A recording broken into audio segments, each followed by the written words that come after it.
English Senior, April 1971. Sir, I will now say a few words about the more important objection that have been urged against this proposal.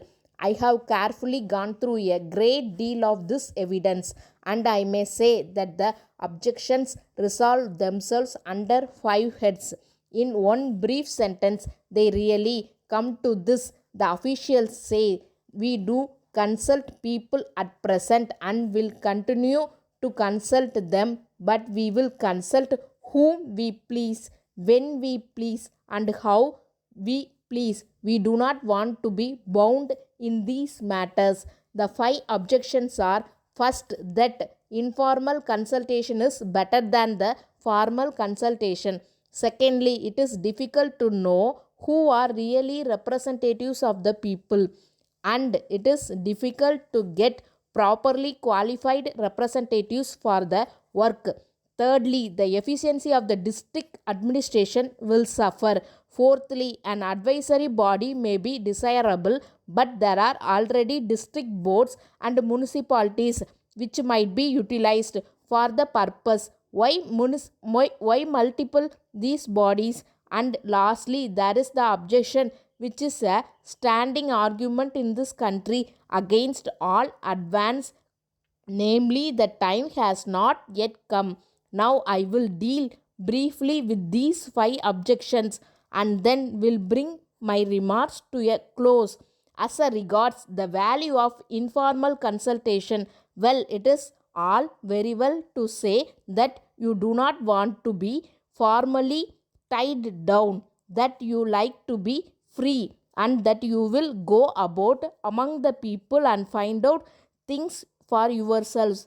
On the one side, you complain that you are tied to your desks, you are slaves to reports and the returns, that you cannot find time to move among the people, and on the other hand, you do not want to be bound to consult anybody. You may be free to consult whom you please. Again, sir, we have plenty of experience of what this informal consultation means, and in this matter, we can speak as no English official can, because they have no experience of our side of the shield. Under the present system of consulting whom we please, we often find men of straw, men of no character, insinuating themselves into the favor of officials and backbiting innocent people and exercising a pernicious influence. In the end, these things are generally seen through, but that takes time, and meanwhile, a good deal of harm is done. And with the frequent transfer of officers that now take place, we are exposed to this risk far too often. But apart from this, without putting it on the low ground, I say that why the officials may continue to consult whom they please, and my proposal does not come in the way of their doing this. All we want is that they should be bound to consult a body of representative Indians properly constituted.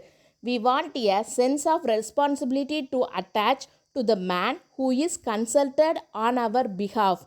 He must not be an irresponsible, self seeking person going to the collector and expressing views which would just suit the particular mood of the collector at the moment. He should feel the responsibility of his position and should know that he has a responsibility towards the people. To me, sir, this argument of informal consultation appears to be the weakest argument that has been advanced against to hold periodical darbars than to have a standing advisory council. Now we all know that what these darbars are: a large number of people assemble, 100 or so, and you cannot consult them. Bangalore, 2nd August 1960. Sir, I have the honor to bring the notice of the government the urgent necessity for providing the government high school at Kolar with adequate accommodation and equipment. The present building was constructed many years back when the school had only one section in each of three forms. At present, the number of sections has doubled itself and the strength has increased threefold.